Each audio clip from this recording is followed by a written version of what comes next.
Dakwah Sunan Giri di era Prabu Brawijaya sempat membuat kerajaan Majapahit cemas.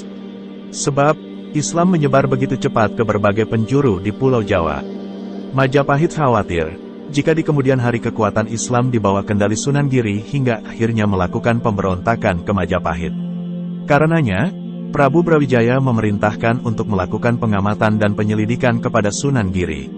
Sebagaimana tercantum dalam buku, Runtuhnya Kerajaan Hindu Jawa dan Timbulnya Negara Islam di Nusantara, tulisan Slamet Muljana, konon Gajah Mada pun mendapat tugas dari Prabu Brawijaya. Ia Gajah Mada diperintahkan mempersiapkan diri untuk menyerbu tempat bersemayam Sunan Giri. Di sisi lain pengikut Sunan Giri telah bertekad menjalankan perang sabil dalam menghadapi tentara Majapahit. Saat menghadapi tentara Majapahit, banyak dari pengikut Sunan Giri yang luka parah, yang masih hidup pun akhirnya dibuat lari kocar-kacir oleh Majapahit. Pengikut Sunan Giri kemudian menghadap Sunan Giri untuk melaporkan kejadian yang sesungguhnya dialami. Mendengar laporan itu, Sunan Giri merasa sedih hatinya.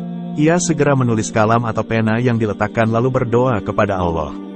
Sang waliullah ini keluar menghadap tentara Majapahit hanya dengan senjata sebuah pena yang dipegang di tangannya. Lantas Sunan Giri mengamuk layaknya siluman, tidak terlihat oleh siapapun, membiarkan para prajurit menerjang pada pemimpinnya. Amukan Sunan Giri dengan hanya membawa sebuah pena atau pulpen ini cukup aneh dan menarik. Pasalnya banyak di antara para pemimpin tentara dan pasukannya terkena tikam dan mati terbunuh di medan perang. Prajurit Majapahit pun balik kebingungan yang menghadapi Sunan Giri seorang diri dengan hanya membawa sebuah pulpen.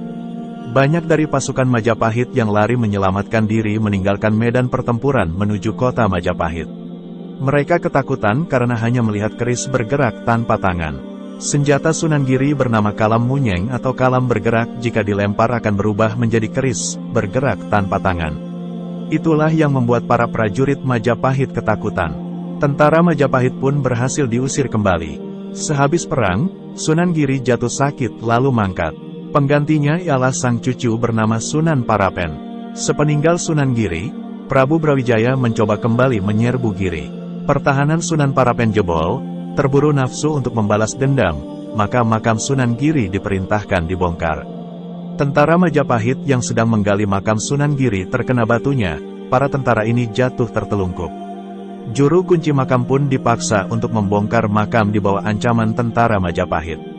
Anehnya saat makam dibongkar, ketika papan jenazah diangkat, ribuan kumbang keluar dari lubang makam beterbangan memenuhi udara. Kumbang itu mengejar tentara Majapahit.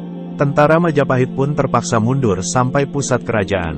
Sejak saat itu Prabu Brawijaya akhirnya berjanji tidak akan mengganggu Sunan Giri dan pengikutnya kembali.